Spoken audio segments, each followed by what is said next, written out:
Salam à tous, Baruch Hashem, on reprend donc le mode d'emploi pour comprendre comment fonctionne la relation avec notre femme. Donc on a vu hier que déjà de savoir qu'il est interdit de faire des reproches à sa femme. Pourquoi? La raison qu'on a vue, c'était par rapport à la femme en elle-même, qu'Hachem il a créé la femme de telle sorte que toute sa vitalité elle provient de l'honneur que le mari va lui donner. Or, les reproches sont l'opposé de l'honneur que l'on doit à quelqu'un. Quand on fait des reproches, on a vu qu'on manque de kavod et donc ça détruit l'intériorité de la femme.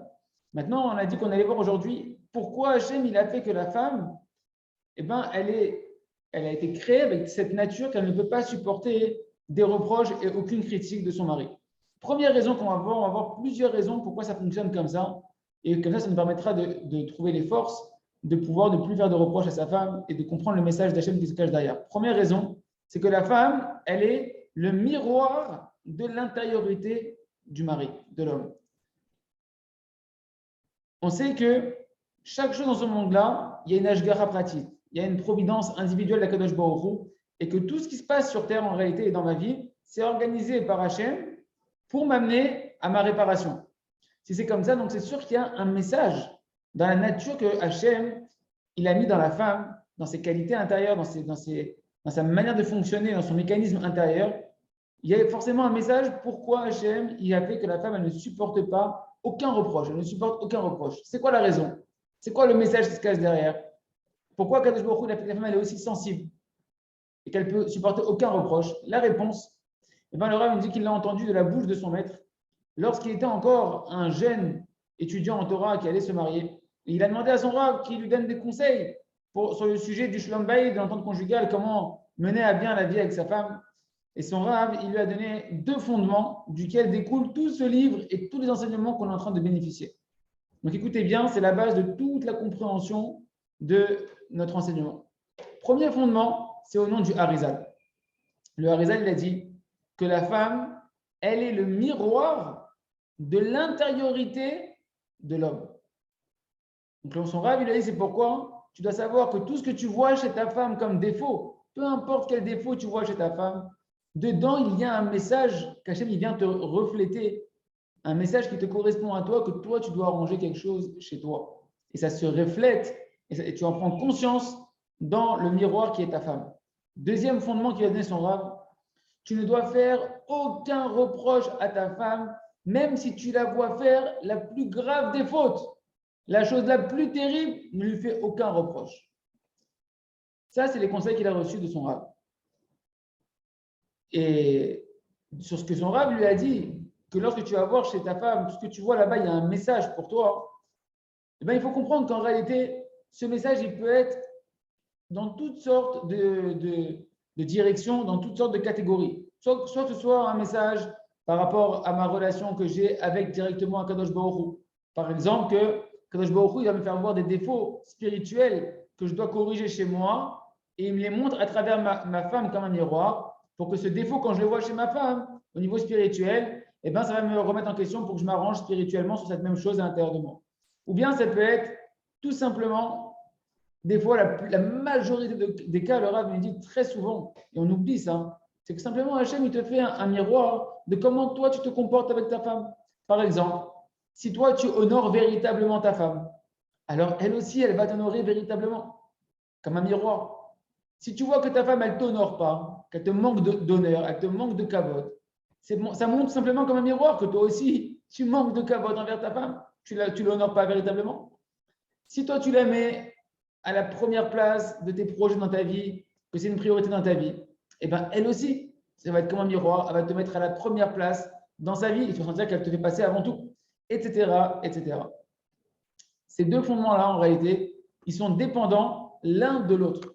Parce que du fait qu'en fait, chaque manque que tu vois chez ta femme, c'est un manque qui est chez toi, alors automatiquement, le mari ne va pas essayer d'arranger le manque chez sa femme en lui faisant des reproches, des réprimandes. Tu sais que ce manque, c'est un reflet de ce qui se passe chez toi. Donc, qu'est-ce que tu vas faire?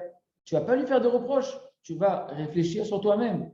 Tu vas essayer de chercher à comprendre en quoi moi-même j'ai le même manque que Hachem me fait voir à travers ma femme pour que je m'arrange à moi. Et automatiquement, quand je vais m'arranger, eh ben, dans le miroir, ça va se corriger. Ma femme elle va s'arranger également. Et son Rav, il a insisté, il lui a dit, sache que ces fondements que je viens de te donner, c'est ce qui a sauvé mon propre Shalom Bayit, ma propre paix conjugale. Parce que c'est sûr que si un homme, il n'a pas conscience de l'intériorité des choses qu'on est en train de voir ici, du mécanisme qui se passe ici, alors c'est très difficile pour un homme de s'empêcher de faire des réprimandes à sa femme lorsqu'il voit qu'elle fait toutes sortes d'erreurs et des fois même des grosses erreurs. Parce qu'un homme, qu'est-ce qu'il va penser? Un homme, il va penser qu'il doit réparer sa femme. Un homme, il va penser qu'il doit faire des réprimandes à sa femme pour la réparer.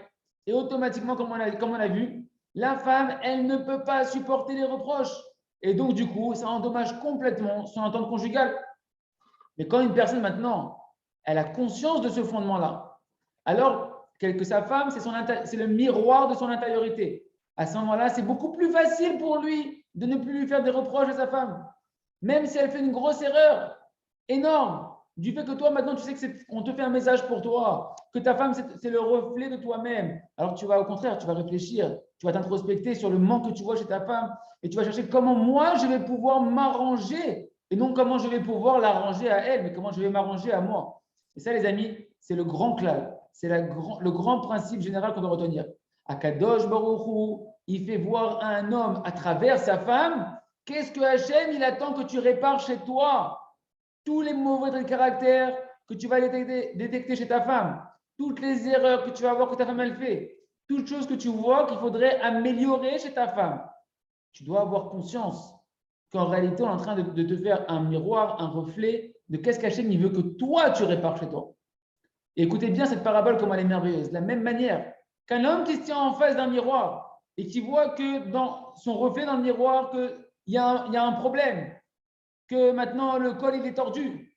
Alors lui, il est conscient qu'il ne va pas aller prendre le miroir pour aller essayer de redresser le col dans le miroir. Il va se regarder dans le miroir, il va arranger le col sur lui-même et automatiquement ça va s'arranger dans le miroir. Et bien c'est pareil avec sa femme. Un homme, quand il voit chez sa femme quelque chose de tordu, ce n'est pas la femme, ce n'est pas le miroir que tu vas essayer d'arranger. Tu dois essayer de t'arranger à toi en fonction de ce que tu vois dans le miroir et ton reflet dans le miroir, il va s'arranger. C'est-à-dire que ta femme, automatiquement, sans rien lui dire, quand tu te seras arrangé, le miroir, il va se corriger. Et ça, les amis, c'est la réponse à la fameuse question qu'on a posée. Pourquoi Hachem, il a fait que la femme, elle est tellement sensible à chaque reproche, à chaque critique que tu peux lui faire? La réponse, ouvrez bien vos oreilles, ouvrez bien votre cœur et travaillez là. C'est parce qu'Hachem, il n'attend pas d'un homme qui fasse des reproches à sa femme pour la réparer. Hachem, il attend et il veut que l'homme, il se répare lui-même. C'est pour ça que la femme, elle est insensible, elle ne supporte pas tes reproches. Parce que tes reproches, tu dois les tourner vers toi-même. Tu dois te corriger toi-même. Si Akadosh Baruch Hu, il avait voulu que l'homme, il répare sa femme, alors il aurait donné à l'âme de la femme la capacité de supporter les réprimandes et la critique.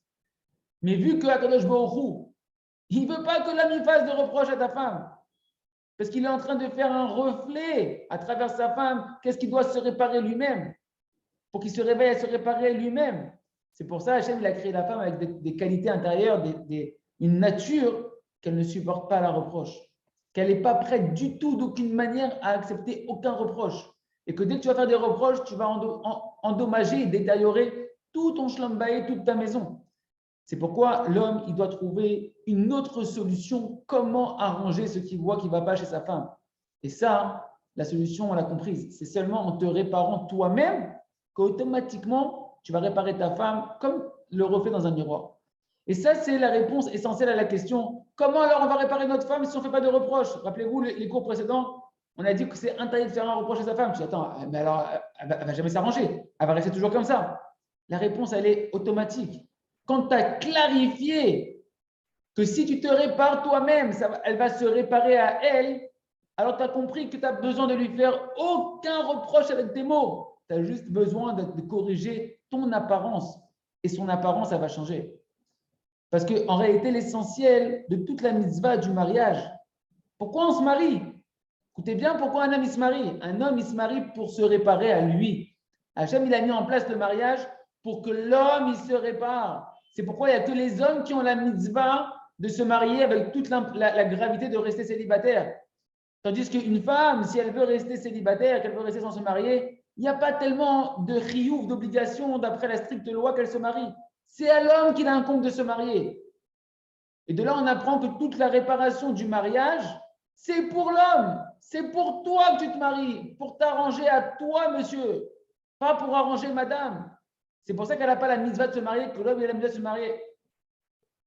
Et même d'après les paroles du Harizal, Rabbeinu Harizal, quand on étudie les paroles là-bas, il est clair que c'est marqué que toutes les femmes, depuis la faute du veau d'or, avant, quand on a reçu Matan Torah à Har Sinaï, qu'on a reçu la Torah à Har Sinaï, tout le monde a été réparé et tout le monde est sorti de l'état de la faute d'après la faute d'Adam Arishon. On est tous revenus au niveau d'avant la faute d'Adam Arishon. Et tous ceux qui ont refauté au veau d'or, ils se sont réendommagés. Mais les femmes, elles n'ont pas fauté.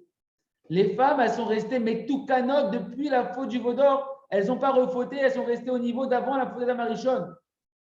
Donc, une femme, en réalité, elle ne vient pas sur terre ici pour se réparer à elle. Et les femmes, pourquoi elles reviennent en Gilgoul? Il dit le Harizal, elles sont obligées de revenir en Gilgoul du ciel pour réparer leur mari.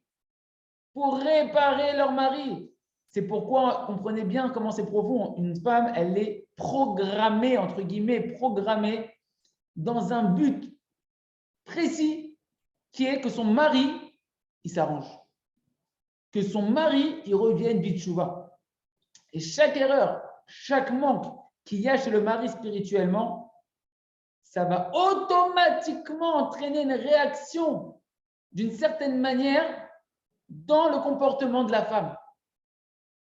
Et ça marche dans l'autre sens, c'est-à-dire que quand toi tu vas t'améliorer, chaque bon trait de caractère que tu vas acquérir véritablement, chaque évolution spirituelle, chaque bonne conduite que tu vas acquérir, eh ben, ça va entraîner automatiquement également une conséquence positive, inconsciente ou consciente chez ta femme.